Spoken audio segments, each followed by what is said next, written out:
Olinglar bolalarim, olinglar. Nimaga adamga alohida kosada suzding? Qo'llarini laganga uzatib ovora bo'lmasinlar dedim-da. Kela. Ovqatsiz juda mazali chiqibdi, kartoshkali bo'lsa ham. Rahmat.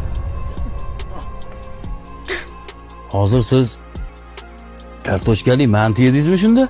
Ha, bolam, juda mazali bo'libdi-da. Nima? Sen hozir o'zimizga go'shtli, yog'li manti suzib, adamga alohida kartoshkali suzdingmi? Bolalarniki bilan adashtirib yuboribman shekilli, adasi. Ada, shu kelingizni bitta duo qiling. Ilohim. O'zidan battar kelin uchrasin. Voy, Adasi, voy, to'xta.